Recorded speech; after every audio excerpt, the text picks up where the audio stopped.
trip behind the scenes with future country rock blues kings and queens. Discover them first with Palm Mash TV. Palm Mash TV.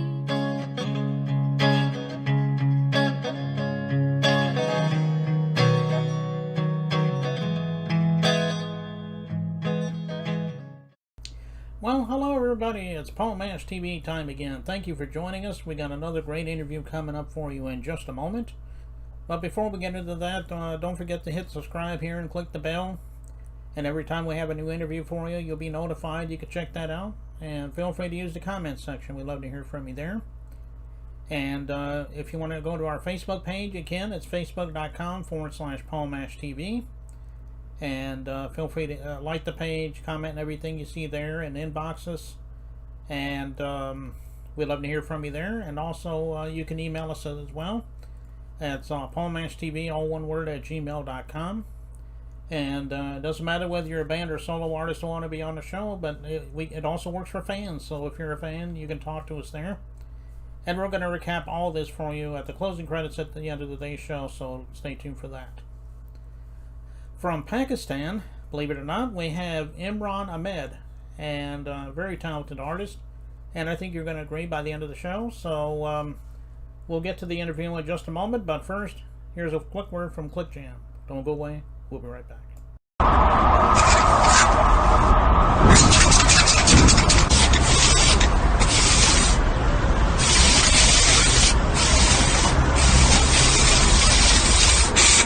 We got history, got me feeling the nostalgia when you look at me, thinking about what could. Oh, hello there. It's another interview time as promised, and with us from Pakistan, we have Imran Ahmed. Thanks for joining us, Imran. Thank you so much, Paul, for having me on your show. It's an honor and it's a pleasure to be here. It's 1 a.m. in the night, and I'm really wide awake. Well, we hope so anyway. Yeah, it does. It does. Yeah, we were trying to have him on a show a couple times, but it was like a couple years ago, but we finally got him on the show. So I guess it's better late than never, I guess. So. Yeah, better late than never. That's right. So tell us a little bit about the story of Imran, how he wanted to become an artist. I mean, everybody has their own story, obviously, and they're all unique. Let's hear your story. Yeah, okay, let me start from my teenage. When I was teenager, when I was like about 14 or 15 years old, I got into music. I used to listen to like pop music, the 80s pop music. I'm 47 right now. So like back in 1988, 87, I was about 14 or 15 years old. And I used to listen to all the pop bands. And at that time, all the popular music. But unfortunately, there wasn't much rock music in my country where I live. So it was very difficult to find rock music. But one of my neighborhood kid, one of my friends, he introduced me to rock music.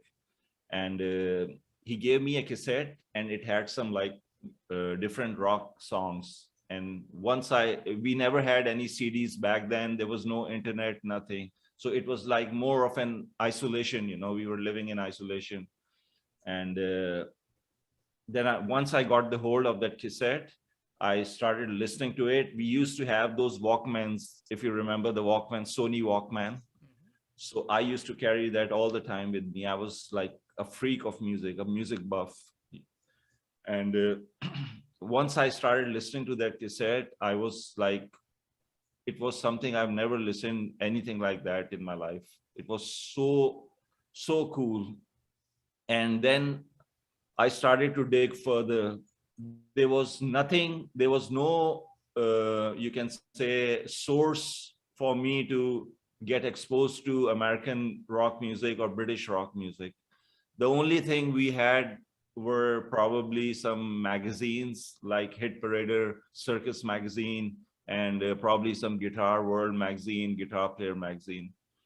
And like when I started listening to this rock music, I had no idea what these guitar sounds are and what this distortion is, how this distorted sound is produced from the guitar. Like I had no idea because I just couldn't figure it out. And one day, one of my friends, that was another friend, so he was selling his cheap acoustic guitar. It was a like even not a branded guitar, and he wanted to sell that guitar so cheap. He gave up on guitar. He tried to play, but he just gave up, and he said, if you want to buy, you can have it. I bought that guitar from him, and that guitar had five strings, and I had no idea that guitar had six strings. So I just started strumming on those five strings, and it sounded cool. Every time I would strum, and I would get a really cool sound out of it. And but I was just, making some sheer turbulence, some not really playing chords or anything, just banging away. And then the same kid who was in my neighbor, he got a hold of these magazines, Guitar Magazine, Guitar World, Guitar Player, and other magazines. And he gave me those magazines. This is where I really started to learn how to play guitar. I figured it out all by myself. I'm a self-taught guitar player. And then all the pieces starts to fall into place.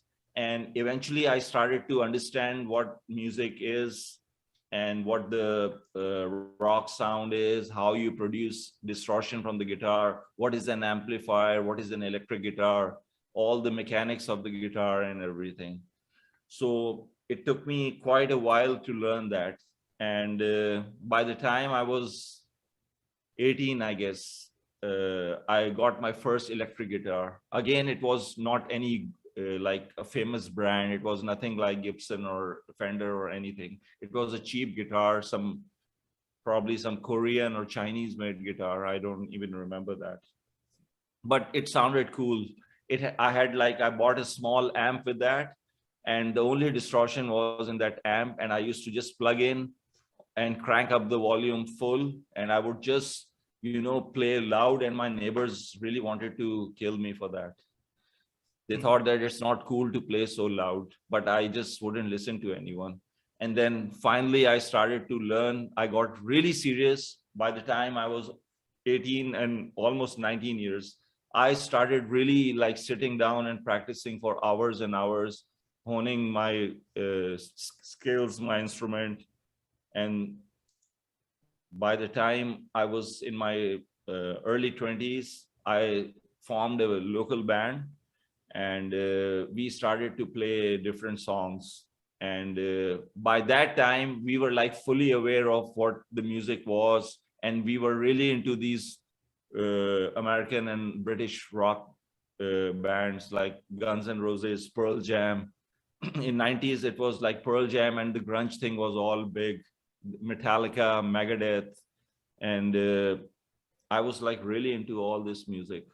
So then we started to have these local gigs in different colleges and universities and elsewhere, and we used to do all these popular songs. And I wasn't really good at doing cover music. Like I hated to play cover songs. I never had this patience to sit down and learn everything note for note. So I used to rely more on original music and original riffs and original sound. So the band members, they were insisting me on doing covers, and I was like, I said, no, we are going to make our own music, and this is the key to become successful. And they just wouldn't listen to me. Then I had to quit that band, and then I isolated myself, and I again started to write original music as much as I could. The biggest obstacle for me at that time was writing music in English language. Since in my part of the world, we are like dominated by India, like Indian music and Indian movie music. It's everywhere in Pakistan.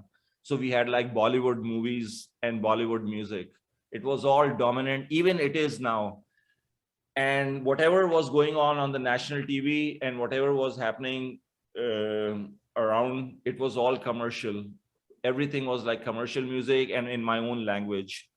So that was the biggest obstacle for me, a biggest barrier to overcome that thing. And people really discouraged me for playing English music. They said that your English music is not going to take you anywhere. you'll end up nowhere. But I was like determined, because what I believe, Paul, is that if you like, you have to do anything, whatever you do, it has to be from your heart, or it shouldn't be. If you're not doing it from your heart, it's not going to be it's not going to create any impact. So for me, getting fame or getting money or anything was not really relevant. For me, playing music, the kind of music which I listen to, that was more relevant and was far more important than anything I would ever do. So, well, that is quite a story there, Imran. Thank you. Why don't you tell us about some of? Well, I'm sorry. Why don't you tell us about some of the artists that you grew up with that really motivated you in your singing and so forth? I'm sure there's a lot of mainstream. Oh yeah. I've been influenced by like countless bands especially from the 80s era. Whitesnake, Bon Jovi, Def Leppard, Guns N' Roses, Metallica, Megadeth, like from some soft rock to some really heavy stuff. So the best part is I haven't confined myself to a certain area or certain like thrash metal or certain genre of music. I can listen sometimes, like I can listen to soft rock music. I can pick up Def Leppard song, and I really enjoy that. And on the other hand, I can listen to Megadeth's music, which is really fast, heavy, and thrash. And then on a lighter note, I can listen to Bryan Adams as well. So the influences are pretty like they are very wide, and they are like very versatile. I listen to different genres of music. And not only that, the Eastern classical music, which is being played in Pakistan, I have learned that as well, because at one point in my life, I basically formed a band which was a pure Eastern classical band. So we had this Eastern scales. Okay, those are good bands that you mentioned. Like you said, Metallica, Megadeth, all those. I remember all those bands from years ago. Yeah, and I had a lot of my favorites of theirs, and they're still classics to this day, obviously. Oh yeah. Well, why don't you tell everybody exactly how we can find your music? I mean, I'm sure it's on all streaming platforms, but if you just don't happen to have physical copies, you can volunteer that as well. Yeah, most of my music is on all the digital platforms. You can find it on iTunes, Spotify, and Apple Music, and YouTube, on Facebook. It's everywhere. But unfortunately, I don't have physical copies at the moment, because now people really go for this digital thing. So I hope the vinyl thing is going to come back very soon. And I guess that in US, people have started buying vinyl. So hopefully that probably in a year or two, I'll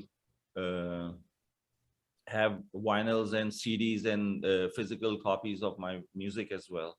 But you can find it everywhere on a digital platform. Okay, well, I hope everybody goes out there and get Imran Ahmed's music on all those streaming platforms. Yeah, I know he would love you for that. Yeah, I go for Imran Ahmed Project X. Project X was, yes. Yeah, Project X. Yeah. Okay. And I know he would love you for that. So get those songs out. Get those songs for him. I know. Thank you. Well, why don't you speaking of? Oh, I'm sorry. Go ahead. Okay. The Project X itself has a long story, which I would like to share in a very short words, in few words. I formed this band Project X with one of my original singers, Melvin. He used to live here in my country, Pakistan. And we decided that we are going to do English rock music. He was a phenomenal singer, excellent singer. And we formed this band in 2011. And his full name was Melvin Clements. He was an extraordinary singer, really a phenomenal singer. And we recorded about 6 or 7 songs. One of the songs, I guess you've heard, What Am I? That is also in Melvin's voice. So I used to do all the compositions, and I used to like write all the music and the words and lyrics and everything. And he was just there to sing. He used to sing. So we decided that we're going to go international by making English music. He was the only person who agreed this, and we called a band Project X. And we recorded all our songs in 2011, 12, 13. And from 2014 onwards, we were doing local gigs in different places here in Pakistan.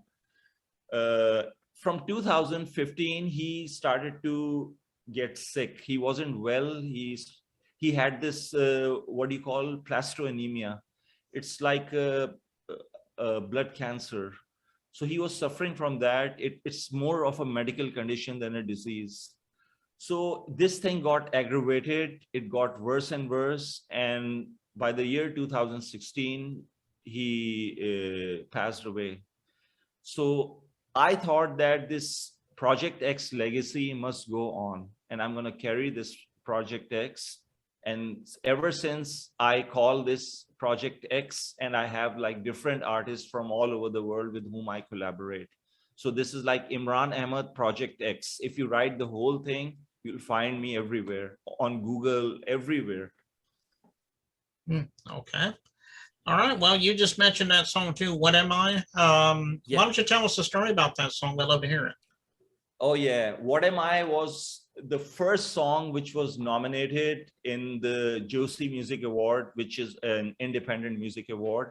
Mhm. And it happened, again, there's a very, like some sentiments attached to this whole story. Like Melvin really wanted to get a break internationally. He wanted an international break, and so did I. I was also hell-bent on exposing my music internationally.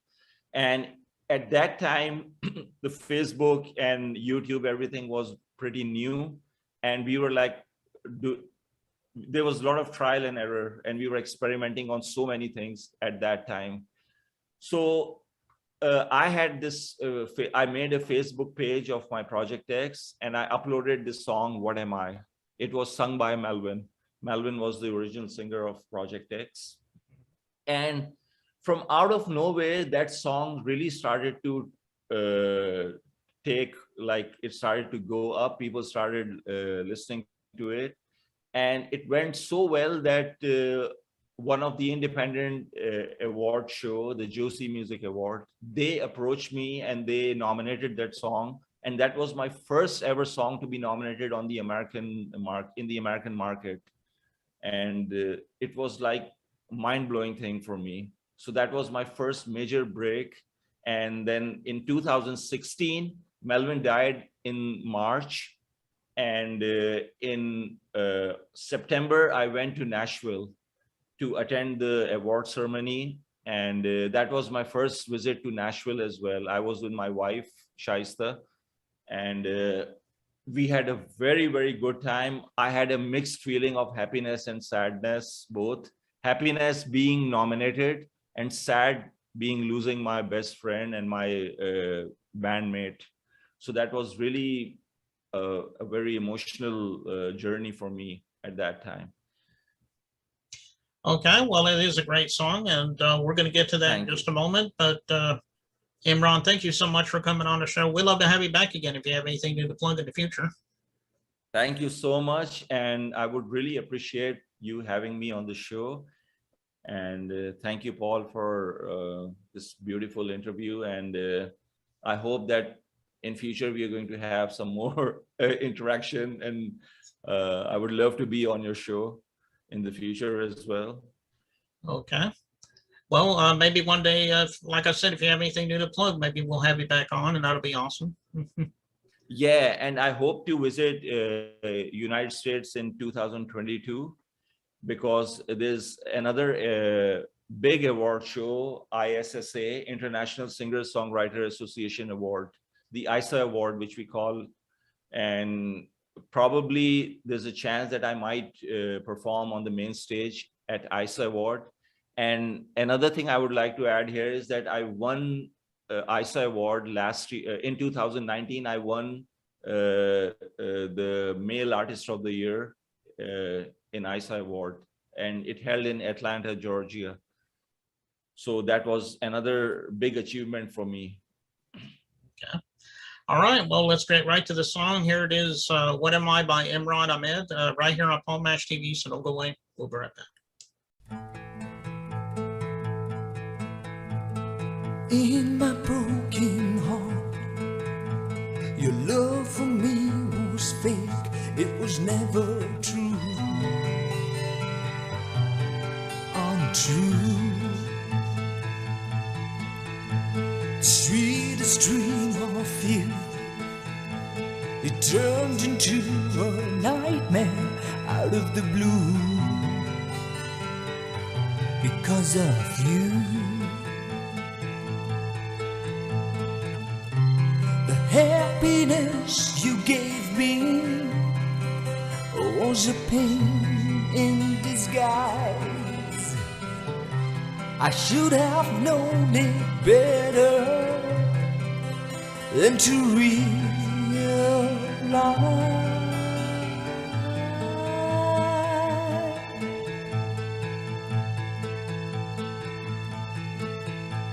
I wake up every day thinking nothing is over. Am I fooling myself,